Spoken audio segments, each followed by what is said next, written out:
कि एक बच्चा गर्भ में होता है तो उसको भी तनाव होता है, क्योंकि उसकी मदर, उसके फादर को, उसके घर के लोगों को तनाव होता है, तो वही एनर्जी उस बच्चे में चली जाती है। क्योंकि एनर्जी से सारी चीज़ें बनी हैं, तो हम जब सोचते हैं या हमारी जो भावनाएं होती हैं, जो हमारा इंटेंशन होता है, उन सभी चीज़ों में ही एनर्जी होती है। हमारी जो भावना होती है वो किस तरह की भावना होती है, शुद्ध या अशुद्ध, अच्छी बुरी, नेगेटिव पॉजिटिव, इरिटेशन या खुशी की या दुख की, चिंता की, घबराहट की।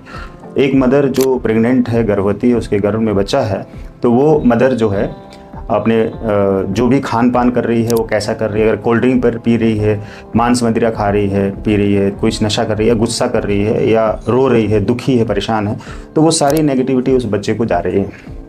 बच्चा उसी से पल रहा है, बड़ा हो रहा है, उसकी एनर्जी में चला जा रहा है। और बच्चा जब शरीर में आता है, यानी कि गर्भ में जो शरीर बनता है, उसमें जो आत्मा आती है, उस आत्मा के संस्कार कैसे हैं, अच्छे बुरे, नेगेटिव पॉजिटिव, गंदे अच्छे, कैसे भी हैं, वो सब संस्कार यानी कि उसका कर्मा फल प्रारब्ध के रूप में उसकी आत्मा में आ जाते हैं।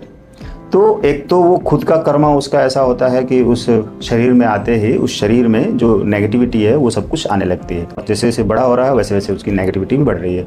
देखिए, ये ज़रूरी नहीं है कि कोई भी व्यक्ति पूरी तरीके से नेगेटिविटी में ही रहेगा, टॉक्सिक ही रहेगा। अब क्या है ना कि इन सारी नेगेटिविटी को रिमूव करने के लिए हम हीलिंग कर रहे होते हैं, रेकी कर रहे होते हैं। रेकी यानी एनर्जी से प्यूरिफाई कर रहे होते हैं अपने आप को। हर दिन अब हीलिंग कर रहे हैं, तो हम वो जो जितना भी टॉक्सिन आ रहा है ना हमारे अंदर, हमारी ऑरा में, वो रिमूव हो रहा है, रिलीज हो रहा है, क्लींज हो रहा है, वॉश हो रहा है, साफ हो रहा है।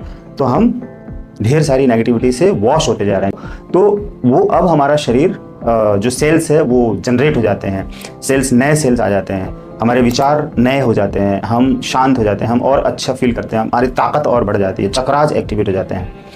तो हीलिंग इस तरह से काम करती है।